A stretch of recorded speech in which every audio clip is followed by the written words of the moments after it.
Nick, thank you so much for joining me today. I Mhm. just finished reading your book, Leading from Purpose, and I'm so excited to dive in and share your insights with the listeners. Hmm. But before we get to your book, I'd love to talk a little bit about you. So, you are the president and founder of the Core Leadership Institute. Can you explain what the Core Leadership Institute is and the work that you do? Yep. So we we run mostly what we do is run programs for leaders where we help them go on a journey to discover their deeper purpose and also how they're going to lead from it. And in some ways, it's not just about having a purpose, but it's about having a plan and a purpose. We call it a purpose to impact plan of what's that really mean and what's the traction of what that looks like. And so we get the honor of working in organizational systems that range from West Point's military academy with the faculty to Ben and Jerry's and Lego. So you couldn't think of three more. There's kind of like those are extremes, right? And then in between there is pretty much everything else. Everything from banks to people who sell power tools to all the other various things. And so, and we do organizational purpose work with some systems and how they all link it together. And yeah, I mean, so that's sort of what we do. Yeah. That's an incredible spread of companies as an example. Now, how did you end up getting into this work of purpose and purposeful leadership? Yeah. Well, I will tell you that originally I thought purpose was for pansies. I thought it was really something that people who really didn't have a clue did. Because I spent about 15 years doing results driven change work where I would go into companies and help them get their act together and get the results that they needed to get. And we do stuff like workouts where we take people in a room and we have management make a big challenge and then they come back the next afternoon and the teams would present and the management would have to make decisions right there about resources and money in real time. That was it. And just keep moving. I was really good at it. And at some point, these leaders would look at me and go, after a couple of years, they go, so we keep doing better and better, but this is getting tiring. Why are we doing this? I was like, I didn't want to answer that question. So I just kept moving. So at some point, purpose got up to me, and I was sitting inside of the office of a guy named Bill George, who wrote a book on authentic leadership called True North. And he had kind of course at Harvard Business School. And some of it was working and some of it was not working. And I'm a good guy at fixing problems. And so the piece that wasn't working, one of them that was working the worst was purpose. And so I was like, well, obviously it's not working because it's like, who would want to teach this topic? And so he said, well, that's good, but I brought you in to fix it. So go fix it. I was like, oh, okay. So I think what I realized was that um, I had to go back 2000 years. There wasn't much written in 2006 on purpose. It really wasn't. Now these days there's tons, right? I helped do that because I wrote a book. So, but I actually went back 2000 years to the first leadership book ever written in the Western world was uh, a notebook called Emperor's Meditations by Marcus Aurelius. Mm-hmm. Great book. And he wrote it for himself. And it turned out that it just has made it through history. And then there's a quote where he basically says, people who spend their lives working but have no purpose have wasted their life. I remember reading that and going, I don't like that. I got to figure this out. So you almost have to go to Viktor Frankl and Man's Search for Meaning before you sort of come up for air again. And so I said, well, there's definitely something here, but I don't want to go to a concentration camp. I would like to find purpose in some other way. So I had to figure out how to do that. And in some ways, I, our first adventure, I can remember being in Bill's office and he gets a call from GE saying, we'd like to take your stuff and use it for our 30 of our top 300 leaders. And That's incredible. I said, Bill, this is a bad idea. We are not ready. And Bill says, absolutely. Nick will be happy to come down. Oh, and you would like to do not only what we normally do, but you really want to do the purpose stuff. And I'm going, no, do not do this. This is not good. It's not ready. And he's like, absolutely. And I was like, oh, I'm screwed. So in 2007, I have to stand in front of the most cynical, educated, tough group of people and talk about a topic that at the time I didn't know if it was any good or not.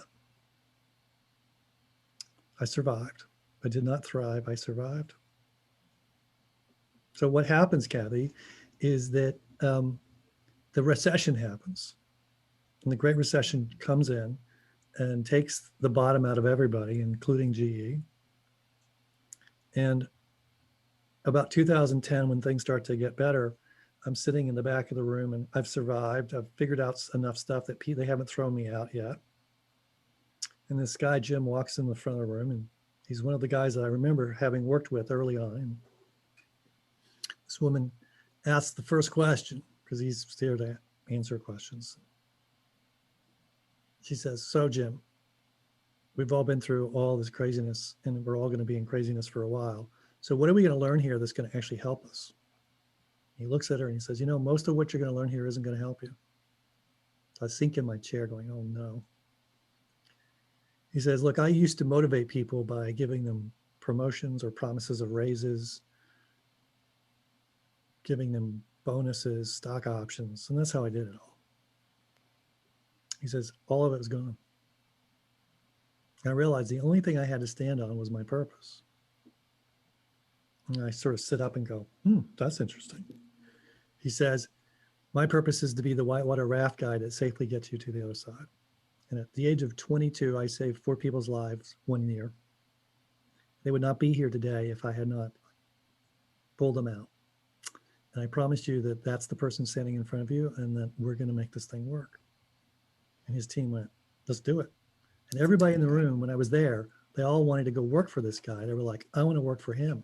And I was like, oh, that's what purpose looks like. And I was like, okay, that's cool. I want that.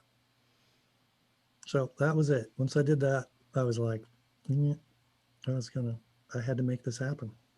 That's a long answer to your very short question. Sorry.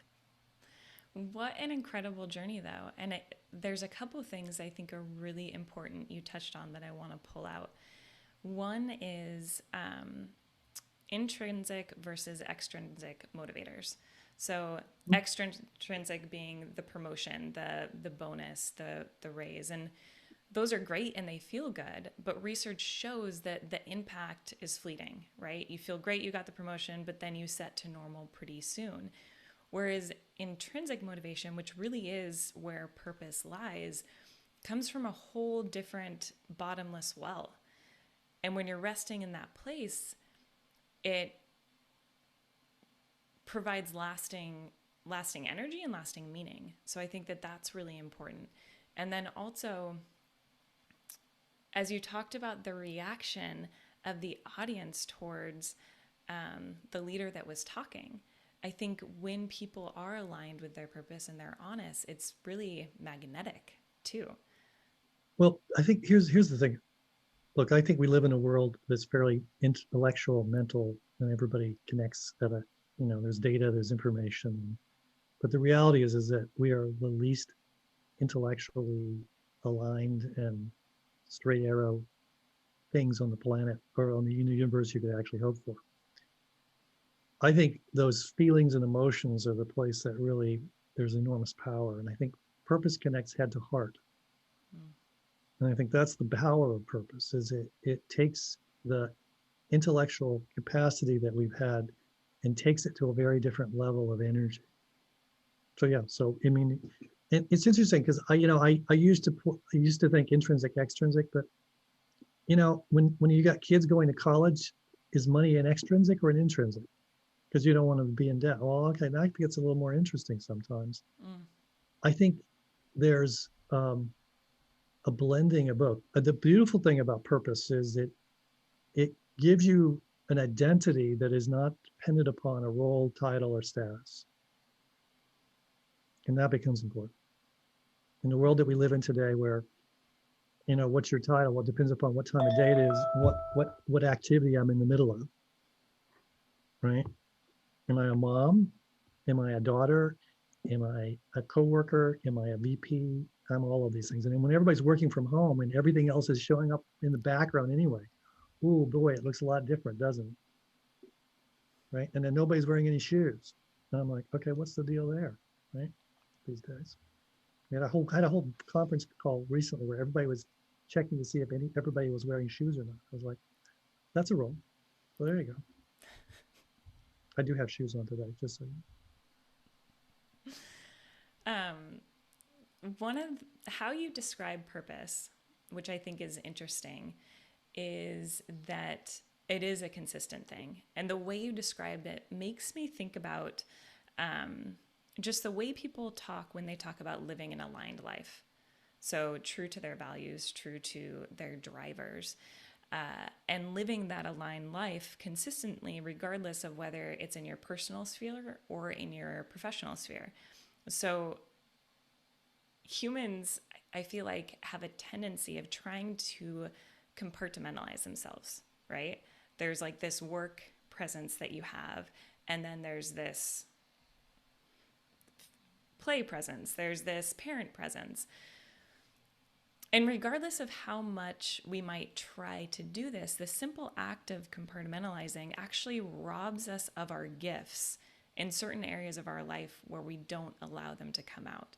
And the way you talk about purpose, I feel like, talks about that alignment, where you're really tapping into what your values are and what your gifts are across the whole spectrum of things that you do. Yeah, I mean, my definition is purpose is the unique gift you bring to the world, period, in the story. Now, I think how you do it in your personal life is going to have a strategy that looks very different than in your work life, but you're the same purpose. Mm-hmm. It's the same purpose being expressed in different ways. And I think that's helpful to have multiple different aspects. We can have multiple causes that we will follow and be focused on. We have that we put energy into, but in the end of the day, our purpose is still the same purpose. Right? Now, I know a lot of people who argue with me and say, well, no, my purpose changes over time. I says, actually, no, I think your relationship to your purpose changes over time. I Interesting. think you get a deeper, fuller, richer understanding of what it really means. And will keep force. And if it's purpose, it'll keep pushing you to go to a deeper place. Right? And if you stop going to a deeper place, it's not purpose, it's something else. Right? I mean, my relationship with my purpose over the last 15 years has changed dramatically. But it's at its core, it is still the same essence of what it is. And I can change the words and I can play with the words, but the words are like a title to a movie. It's still the same movie. Still the same scenes happening. Right? I can change it. When I go to a different country, I can change the title as much as I want to, which is what they do in Hollywood anyway. They have different titles of the same movie in different places. And you say to people, when you go to Italy, you say, oh, when you were a kid, did you see such and such a movie? They say, and you describe it, and they go, oh yeah, what it was called here was blah, blah, blah. And I go, okay, well, so be it, but it's still the same movie. So, yeah. I love that the essence remains true. And maybe part of the reason why a relationship with a purpose changes is as we go through life and evolve, the way we can bring it to life might change. Like the skills we have to use to actually express it in the world might change. That's really interesting.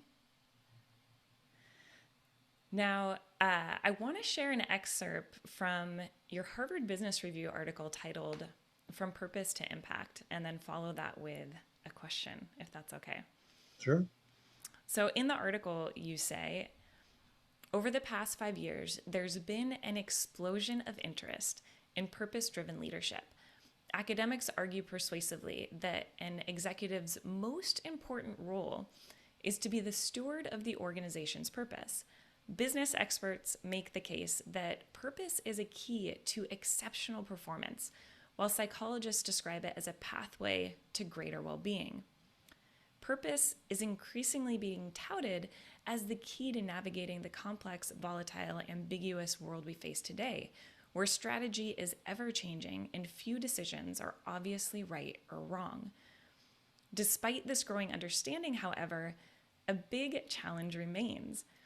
In our work, you say, training thousands of managers at organizations like GE to the Girl Scouts and teaching an equal number of executives and students at the Harvard Business School, we found that fewer than 20% of leaders have a strong sense of their own individual purpose. That's so interesting. So where do you think the disconnect comes from between the research that shows the importance of purpose on performance, both individual and for an organization, and the fact that so few leaders have a strong sense of their own purpose? Okay, Kathy, we're going to have some real fun right now because I get to ask you a question. Ready? And I was going to answer it for you. So where'd you grow up? Washington State. Okay. So when you were a kid and adults were around you, did any of them say, so Kathy, what do you think your purpose is? No. No. What did they ask you? What I want to be when I grow up. Absolutely. That's the question. That's the question. And interesting that that gives you a very limited set of options for how you can answer that question. Right?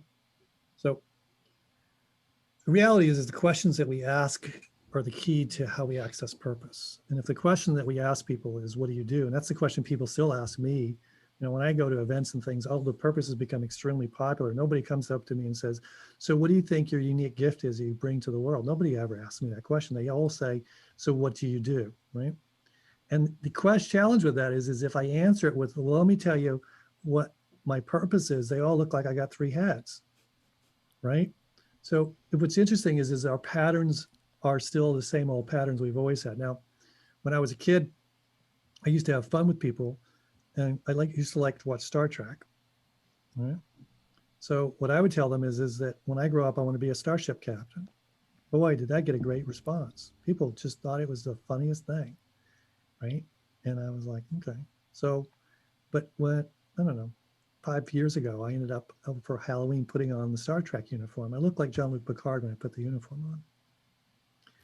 I had that picture. And what's interesting is that it's kind of relevant in the sense that what it represents is the reality for most people who live in that world of answering that question is that probably for maybe 4 or 5 years of their life, they might actually get to be on Broadway or be a CEO or whatever the hell it is that they want. But somebody gives it to them and somebody takes it away. And that is not a great way to live one's life. That's the poverty version of life. So in some sense, the interesting opportunity is for us to know our purpose because it's the one thing that nobody can give you, no one can take away. But the reality is that the world we live in is still predominantly stuck in that old model. So people aren't asking that question. Now, people like you and I are starting to help people answer that question. And when they answer it, they really love the fact that they actually might have an answer. Right? I mean, it was really funny. Every organization I go into, I go, okay, this is probably going to be the place where people hate me. Right? And then, you know, I work with all these weird people, either oil and gas people in Oklahoma City or Swiss bankers or guys who sell power tools in Australia going, oh, well, this is not going to work here. And they all end up going, oh my gosh, I want that. I want that. And these are people who are not millennials. They're, you know, they're older people who you would argue, you know, and they've been all successful. They've all achieved all the silly stuff. But this purpose thing works. And my sense is that it is true that few people, the number of people that have access to it is much smaller than it needs to be. But my sense is that with the world and the uncertainty that we now live in, it becomes even more important. Mm-hmm. So. There is so much that you said in that I think is so incredible. One is the importance of questions and how that frames things. And there's a quote I really like from Sarah Blakely, who's the founder and CEO of Spanx. First, I think originally the youngest female self-made billionaire. And she attributes her success to something her dad used to ask her and her brother at dinner every night growing up, which was, what did you fail at today? And with that framing, really saying like, failure is an okay and expected thing. If you're not failing, you're not trying hard enough at things you've never done before, right? And as you're talking about a question of, what is your purpose? What is your unique gift to the world? If we're phrasing that to not just kids, but to each other, it shifts the framing and the conversation. And I wish at networking events, instead of someone asking, what do you do? Which is usually leads to the most boring conversation ever. If they ask like, what matters to you? Like, what is your superpower? What is your gift? That is a conversation I would want to be part of. Yeah, no, absolutely. And I think that's the opportunity. So here's my insight from all the many people I've worked with and all the work I've done over all the years is the key to the kingdom is the questions you ask and the stories you tell. And if the question you ask is, what do you do? Then the story you tell is a pretty basically bound into a little box answer. There's no room for you in it. Mm.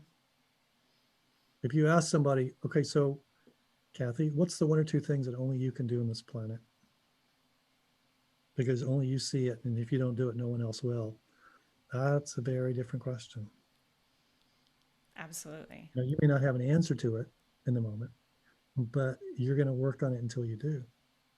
That's the question I ask all executives I coach. The first 6 months, that's the only question that we work on until they come up with a really, really, really amazing, amazing answer. Because the truth is that if I look at anybody who's listening to this podcast and I say, okay, we replace you with someone equally as talented with a similar background and even as good looking as you are, right? And they put you into your situation you're working in, and they're facing the challenges you have, they're going to do most everything you would have done. So get rid of all that because that's the hygiene factor. That's called keeping the seat warm. So what else are you going to do? That's purpose. That's the purpose part. The rest of it is basically following directions. Mm-hmm. Right? Now, the challenge is most people don't have any clue how to answer that question. But in answering it, they have to go to the place. Purpose has to show up somehow for them to answer that question. I love that. It's like, what is the essence of you? Not how do you execute, right? Or check off the boxes, do the things you've been asked to do. But how do you do it in that special way that is you? Yeah, in some ways, it's even more than that because, see, here's the thing. I think that, look, we live in a world in which the amount of information we receive and the amount of news sources or sources of things that we receive are enormous and we can choose them, but it's somebody else's voice. So what does our voice sound like, really? And how do you sing it? Sing the song, and what does it sound like? And if you don't sing it, no one else would sing that song. What is that? And how do you play it? How do you play? Listen, there's no two musicians who, let's take violinists. There's no two violinists in the world that if you take somebody who really knows the violin and they listen to them, no two violinists in the world sound exactly the same. Isn't that interesting? Right. That reminds me of, I watched that Oscars this weekend, and one of the acceptance speeches for best score was from the movie Soul. Cool, yeah. And the creator of that was saying, he started off saying that there's only 12 notes. That's right. Only 12 notes. There's only 12 notes that we have. But the way someone decides to use those notes and combine them and express them, that's what creates the beauty. I thought magic. That was so powerful. That's purpose. That's the beauty of purpose. What purpose looks like when it really shows up. When it shows up, it's for those of us who've been crazy enough to write a book, okay, and you get excited when you start to write it, and at some point it's always like, ooh, this is a lot of work. What am I doing? It forces you to have to face that part of yourself and write from the place that only you can write. And then the challenge is making sure that the editors don't erase that part of you. Right? That's the key. That's what life is all about. Making sure that the editors don't erase you in the process of getting your product out, right? Mm-hmm. You know, so purpose. The beautiful thing about purpose is it finally gives you the ability to see what the score is and see, well, how much of me is actually really out there, and what would it look like if it really was out there, and what impact would that have? And if I really owned what that gift is that I am, what would that do? Now, this isn't, we can argue that people want to turn it into, well, then you'd be a lot richer and be more famous. And I'm like, no, not connected. Being rich is about being rich. Being famous is about being famous.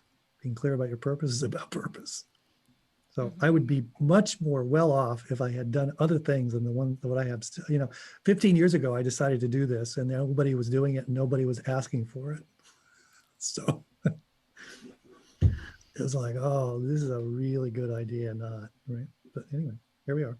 But what an incredible movement that you helped create by following that path, by listening to where it was that you wanted to spend your energy. Yes, many of us have participated, including you in that. But yes, and purpose has us. I think the truth is the gift of this is when you step into it, all of a sudden you become smaller and the purpose becomes bigger, and you basically are in for a ride. And there is no map. There's no map. You become a map maker instead of somebody who follows Google Maps. I love that. I I mean, love that. you think the challenge with Google Maps is it's only great when it's working, because the minute it stops working, you have no idea where you are. Mm-hmm. Right? In the old days, I had a map and I had to know exactly where I was and where I was going next, and it was like, okay, so it's more like, okay, that's what we're talking about. I love how you described it as Google Maps versus being a map maker, because that reminds me of something that I've thought about a lot before, which is as a driven person, you can think about a destination you want to get to, and you can put all of your energy into making that happen. Focus in, don't do detours, charge forward. And chances are you'll probably get to the destination you wanted to get to. But the downside is you'll probably get to the destination you wanted to get to. Exactly. Like you'll never get to somewhere unexpected, somewhere that you never even considered thinking about that could be way better than what you were able to imagine 5 years ago. Absolutely. And whoever thought that at this point I would have been, I've worked with Ben and Jerry's with each of the CEOs for over 10 years. Okay, that was, I worked with Lego. I mean, or West Point Military. I mean, I look at some of these places I work and I go, I don't think I could get hired by these places, but it's really funny that they would let me work with them. I'm like, okay. That's incredible. I mean, so this was way my journey writing an HBR article was always something I would love to have done, but I had no idea how I was going to get there. And purpose just literally forced it to happen. I mean, literally. I mean, Scott, my colleague, I was teaching purpose and he was watching me going, okay, you figured this out. And then he went to the editor, because he was at the Harvard Business School, and said, you got to do an article. And she said, no, we're not going to do one on purpose because we've already done it. But he said, no, you don't understand. You're coming to my office and Nick, you're going to show up and we're going to sit down. And he basically gave her an ultimatum. And it was like, you have to do this. And here's why. And she was like, at some point she was like, okay, I give up. And I was like, now I had to write the whole thing mostly. Right? Scott came in, he did a couple, but it was like, he was committed. He was so committed. It was like, that was purpose showing up and going, this has got to happen. Just do it. Right. My book would not be written unless Brene Brown forced me to. I love that. And actually, that's something I wanted to talk about. So your book, the introduction is from Brene Brown, who is incredible. And she says in the introduction, Nick's purpose work isn't magic. It's the gift of clarity, focus, and confidence. She says, I opened my heart and mind to my purpose work, and in turn, it's rearranged my life. My purpose is now the filter I use to evaluate what work I do and more importantly, what I don't do. That's So true. I think that is so beautiful. And building off of what Brene said, I'd love if you could share an example of where you've seen purpose provide clarity, focus, and confidence to act. Okay. Well, let's talk about COVID. Let's talk about vaccines. Turns out both Moderna and Pfizer are because of purpose. And interesting. Tell me more. Exactly. Another to have your attention. So yeah.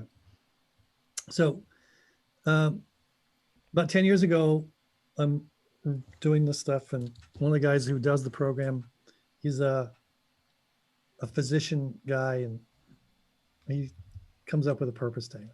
And it's like, my purpose is to translate science into medicine. And I'm like, that's your purpose? Really? He says, yeah, but you don't understand. And he gets really excited. And he says, look, translate means to take DNA and transcribe it into the messenger RNA. They then gets translated into proteins. So he's all excited. I have absolutely no idea what this guy just said. It just sounds like complete mumbo jumbo. But he's got all this energy and he's just jumping up and down. And I'm like, okay, well, that's what purpose looks like and feels like. I'm like, okay, but as long as it works for him, I'm fine. So he decides he's to go work for pharma because he wants to have he doesn't want to just impact one person at a time. So he does that. And about 5 years ago, he grabs me and says, I got to have dinner with you in Boston. And I'm like, oh, okay. He says, look, I'm about to take this crazy job. It's in a startup company. And so, this is very, very risky. But I know that when I'm really, really excited and a little scared, my purpose is alive. I'm like, okay. But it turns out that this is a company that actually is doing my purpose. And I says, what do you mean? He says, they take messenger RNA and turn it into proteins. And I'm going to be the chief medical officer. I says, okay. What's the company? He said, Moderna. So I said, okay. Now at the time, I have no idea what this thing means, but messenger RNA and whatever. So about a little over a year, as COVID starts to kick in, I call him and go, so how are we doing now? He says, well, I'm very excited, a little scared, big time now. He says, why? He says, well, there's only 800 of us. But I think even though we've not actually gotten anything to get out of clin trials yet for all the money we've spent, I actually think we could do this. And it's on my shoulders, and I'm going to have to make this decision and do this. I says, well, what is your purpose? Well, my purpose is already decided. I'm going to do this, whether I like to do it or not. I'm like, yeah, that's purpose for you. So he spent the last year almost killing himself to get this thing done, which of course we now know he did. And he's like, well, you always know when you're really excited and scared, purpose is right there in front of you. So, second story. It gets even better. So about a month ago, I'm on a panel, and one of the people on the panel turns out to be CEO of Pfizer, Albert Bourla, who is a veterinarian by training, by the way. He's just a Greek veterinarian. Okay. And so works for Pfizer. And so I asked him, I says, okay, so he tells this whole story about all the stuff they did. And I says, well, I said, look, was purpose anywhere near to be found for you? And what role did purpose play in any of this? He sort of looks at me and says, purpose was everything. It was everything. And our purpose is to create breakthroughs that change people's lives. And he said, I put aside all profit and money considerations and said to people, we are going to do in 10 months what has originally always taken 10 years. And there are no rules, there's no boundaries, and you do whatever you have to. And this is our purpose. And every day you look at that purpose and you say, what is it asking me to do? And he says, and here we are. He says, and I was like, ooh, that's cool. So if you've been vaccinated, chances are part of what has made the vaccination work is a little purpose.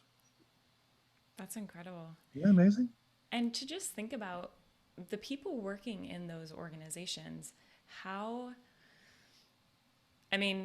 grueling hours, I'm sure, to turn around in record time vaccines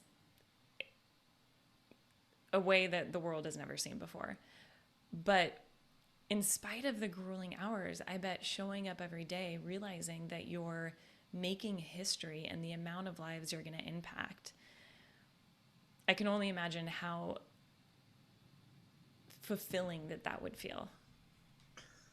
Listen, I know for Tall personally, and I can imagine for all the scientists that worked at Pfizer, that this will be the thing that will, for the rest of their life, be the most meaningful thing that they probably ever did. Mm. Okay. And in some sense, the beautiful thing is his purpose forced them to have to do, gave them the courage to do the hard right versus the easy wrong. Right. So for me, it's interesting. For me, purpose is about connecting head to heart. But if you look at the word courage and you look at its Latin origins, which is the word core, core means connecting head to heart. So for me, I see purpose and courage as two sides of a coin. You show me courage, and I'll show you there's got to be some purpose that showed up somewhere. Otherwise, I don't know why the courage is there. You show me purpose and people really living purpose, and I'll show you people who have a level of courage that no one else has. Oh, Because I it will love get you that. to do the things that, for the most part, are really stupid and crazy, but only stupid and crazy from the outside. But over time, it ends up being the thing that everybody goes, "Ooh, that was pretty cool." So, I mean, I will also say is that I don't think that the people at Merck didn't have a sense of purpose. They didn't pull off a vaccine.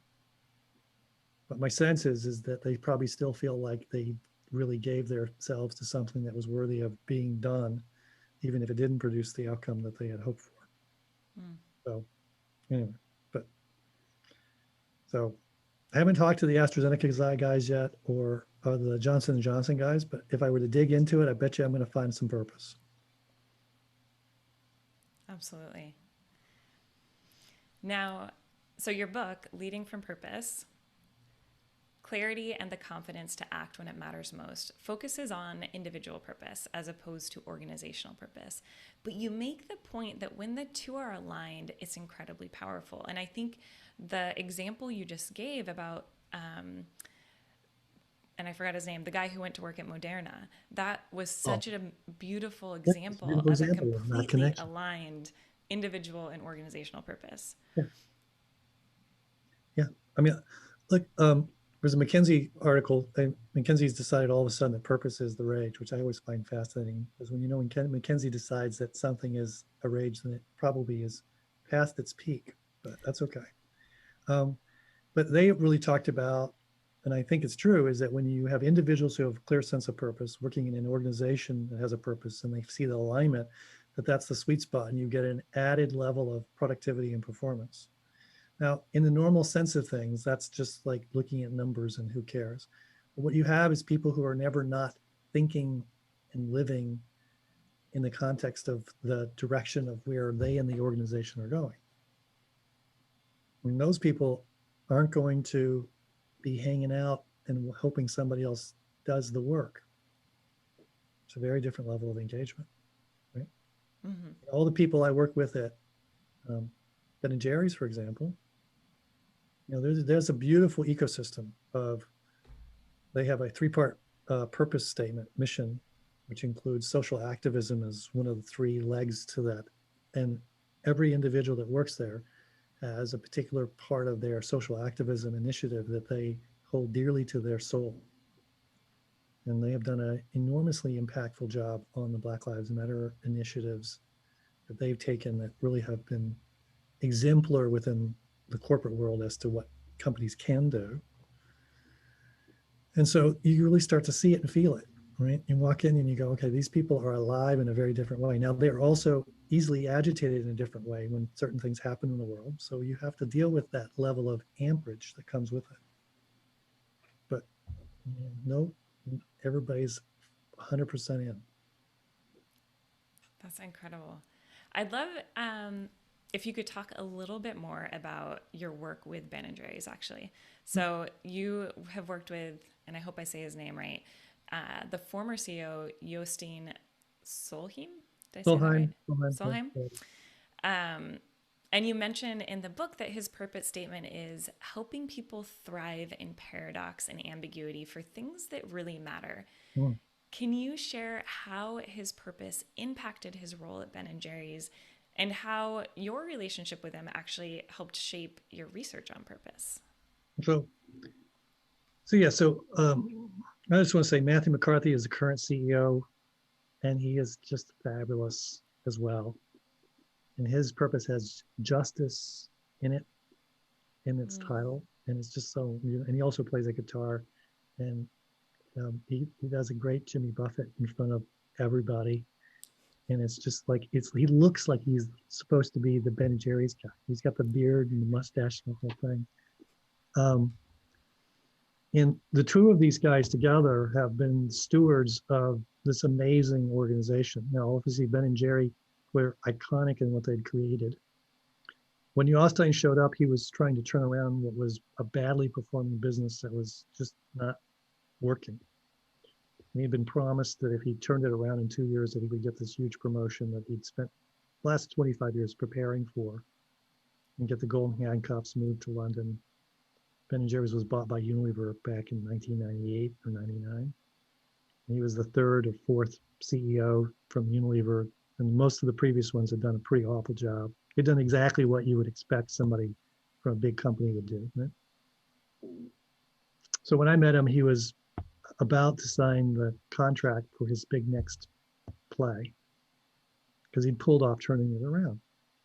But when we figured out what his purpose was, which is to thrive in ambiguity and paradox for things that mattered, he realizes that the job he was in was the job that really where things mattered. And the job above this, or two layers above this, he would be managing people who were doing things that mattered, but he wouldn't be anymore. Mm-hmm. Now he was living in Burlington, Vermont, in the middle of nowhere. He's European, his family's European, and they were ready. They'd had their bags were packed. And so he sat with me and he was like, I have a problem. I says, what's the problem? He says, my purpose will not let me go take this promotion. This is this is like, we're talking lots of money on the table. Well, people spend their career working towards. So like lots of money and a family that's going to be truly upset. And so he goes back and he says to everybody, I'm staying. Now, the impact of that was that for many of the people who had been long timers at Ben & Jerry's, and I know them all very well at this point, they were also done. And if he was leaving, because he was really magical, and the reason he stayed was, he said, this is the first place I've been that the people are so amazing, the product is so amazing, the opportunity is so amazing. And when else in my life am I going to get a chance to be in charge of something this important, this sacred, this honorable? Because if I leave now, probably it will never really achieve what it should achieve. So he decides to stay. He decides to stay. Now, the funny, silly part of this, okay, is about 2 or 3 months later, one of the guys, his name is Dave Stever, who's head of marketing and still is now. He's an interesting guy in which he's been through so many of these. So he was going to test this guy, Saul, on Jostein, to see if he was serious about why he was staying. So his ultimate test was a particular flavor of ice cream. It turned out it was a skit on Saturday Night Live that Alec Baldwin had done in about 1998, 99, called Sweaty Balls. Now, it was a pun on a Christmas cake thing. It obviously had other connotations to it. And he said, here's what I'd like to do, and it'll have malted milk balls in it and everything else. And Jostein literally thought he was joking. He thought he was just a pun. And the guy sits there and says, no, you don't understand. I'm serious. And Jostein's like, how could you be? It's like, and he's like, so his initial reaction was, okay, there's a lot of stupid things we could do, and this would be the stupidest, so we're not doing that. Then he realized about a day later that it was the test. And the interesting thing is when you step into your purpose, the universe will test you to see if you're really serious about it. It won't make life easy for you. And he realized it was a test, and the whole system was checking to see if he was going to go crazy and become a Ben and Jerry's guy, or was he going to stay in his little corporate little suit? So he goes back and says, okay, here's the deal. We're going to do it, but we're not going to tell anybody. And they released it, and it became the biggest craze of that year. Everybody in TV had to do this thing with this ice cream, and they got all the publicity. Walmart delisted them, which is the ultimate bad thing to Wow. do. Because they actually all the Ben and Jerry's guys said I heard this like from everybody. They said it's like, you know, we got the CEO of Walmart to say at the top of his lungs that he's not going to sell sweaty balls. And they just thought that was the best thing. It was like worth whatever pain they would take. Now, in some sense, what Jostein did is he was living his purpose. He was living in paradox and ambiguity for something that really mattered. What really mattered was the soul of Ben and Jerry's and the soul of the employees. And from then on, they had their mojo back. So in some ways, it was more important to the employees than it was that anybody liked it, or all the teenagers, boys in the world liked it, right? But in some ways, that's just a wonderful example of where, you know, purpose isn't about a straight line. And I'm like, okay, there we go. I love that example. Also highlighting just how actions from senior leaders can really create an environment where a whole company feels like they're a part of the same team and is going in the same direction and feels like they're a family. And unfortunately, leaders can also do the opposite depending on how they lead. But I think the example you gave is such a great example of creating a culture that employees are going to select if it's aligned with them and their values. Yeah, absolutely. And so here's the good news and the bad news, depending upon which side of the fence you're on. Look, what Unilever figured out, what many companies have figured out, is that people don't want to buy a product because it's easy to make whatever it is. It's easy for anybody these days to pretty much make it. Okay, let's take ice cream, for example. There's nothing in the Ben and Jerry's ice cream that anybody else can't make. There really isn't. So in some ways, people are going to buy something not based on its ingredients. They're going to buy it based on their relationship to it. Mm-hmm. And as you know, being in the purpose brand world, that's the key to the kingdom, right? Mm-hmm. That's the key to the kingdom. And so, you know, how do you make people feel a sense of trust and safety and being a little crazy and in love and excited and energized? Well, you know what? Ben and Jerry's has a lot of those characteristics when you buy it. If you blind taste it, and with everything else, it doesn't have the same effect. I think that's such a good Littmans test. And it's true in a lot of categories. Like most things we buy are essentially commodities. They're interchangeable, except for what the brand has created, what story it's created, if it's actually invested in creating an emotional connection. So again, that head-heart connection with consumers. And that's what's going to make it stand out in the marketplace. That's what's going to make consumers fall in love with a brand that really is just a thing, right? But fall in love with it in an irrational way, you could say. Well, because in some sense, the bottom line here is what we want to do is we want to have an emotional relationship with the world that's joyful and exciting and engaging. And all of the, you know, what does a good movie do for us? You know? What does a good movie do for us, right? Absolutely. So, and we live in a world right now where, so Ben and Jerry's business is up more than it's ever been up ever. It's because people are eating a lot more ice cream, but they're also buying more Ben and Jerry's than anything else because it helps them feel more safe and more grounded and more all the things we want. I love that. Yeah. Now, what piece of advice do you have for other business leaders when it comes to creating, I guess, meaningful work and a meaningful workplace?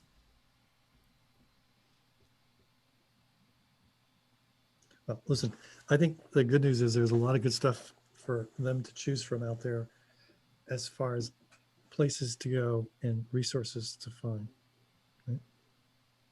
What I found is that having watched a number of people really get a light on fire and do some amazing things, is that when each of us gets clarity on our own personal purpose, it makes the journey just so much easier. And the other thing is that I've never seen two organizations do the journey of purpose the same way, which is the point. Mm-hmm. You know, purpose is unique to who you are. Purpose and how you roll it out is going to be unique to your company. And what I see is everybody does it, and then everybody wants to copy what somebody else did and how they did it. And then they wonder why that doesn't exactly work. And I'm like, that's Google Maps, guys. Yeah. Right. And so I think the opportunity is to, in some ways, if you is the opportunity for everybody who's listening and thinking about from that place, is there's a place to trust inside of each of us where there's a gift and an opportunity to see what needs to be done in the context you live in, that's going to be your gift. And with that is this enormous opportunity. And in some ways, it's like building your own house as opposed to just buying the house. Level of pride in ownership is a completely different experience. Now, I don't have the skills of building a house, but I can just say that, you know, if I had it, would be a very different relationship to what it would be. But I'm saying that anytime I have done something, my relationship to it changes. Mm-hmm. Right? So, yeah. I feel like that also goes back to something you mentioned earlier, which was, you know, a common, I would call it a trap. You didn't. A common trap that a lot of us fall into at some point in life is forfeiting choices to other gatekeepers for us. So someone who can give you the job or take the job away, and wrapping our identity around that. Instead of saying, you know what? I'm in control of myself. My decisions are the one that matters, and I'm going to build my own identity, build my own purpose, and figure out how to use it in the world in a way that matters to me. So it's almost like building your own house, right? Versus moving into one someone else has decided you can fit into. Right. Or you could argue we rent for a long time and then we finally decide to own. Mm-hmm. And it's okay to rent. You know, trying out all the other versions and just seeing how they play and what works and doesn't work, that's fine. We all have to do that. Right? We all have to do that. But there comes a point in our life, even when we're wildly successful, where we all of a sudden go, ooh, there's something missing. And what do we need to put? So you know, you have to, at some point, you have to go get it. Right? You have to go get it. And so that's the opportunity for each of us. Absolutely. Well, that was incredible. And I think that brings us towards the end of our conversation. I want to ask you, is there anything we didn't touch on that you'd like to share? I think we're, you know, only thing I'll say is, okay, let's end with something, with the really fun question around purpose, really fun question. So what I've discovered is one of the key access points to purpose is when we connect with the curious kid inside us. And in some ways, one of the most powerful things we can do, and I do this with people all over the world who are very serious, and then they get really energized as a result, is they go and I say, I want you to tell me a story from your childhood, a moment where, a magical moment from your childhood where that curious kid was in charge, and it wasn't because of what anybody else said, it's because of just what really spoke to you. Tell me that story. And those stories are always the most amazing stories, because it's like we all get transported to being like a 6-year-old and seeing the world through their eyes. And it's just incredible. And once you do that, you can't put that kid in the closet anymore. But that's the place of purpose, right? For the curious kid inside of us. I So love that. thank you for letting me be with the curious kid inside of you and the curious kid inside of me, hanging out, talking about purpose. What else would you want to do? Absolutely. Now, where can people find you? Find out more about this work you're doing? They can find me, website stuff is www.coreleader.com. That's probably the simplest way to find me and what adventures that I'm up to. We run programs for the public sometimes, 3 or 4 times a year. So people can do that and have a whole bunch of podcasts and videos and things. Everybody's always able to take a look at all those things. I am always amazed when people say, I've watched all your videos. I'm like, what videos? I'm like, oh, that's right. There's probably some out there. Okay. So anyway. Fantastic. Well, I will include links to all of that in the show notes, as well as to your book, Leading from Purpose. Thank you so much for taking the time to join today and talk about purpose. You're welcome.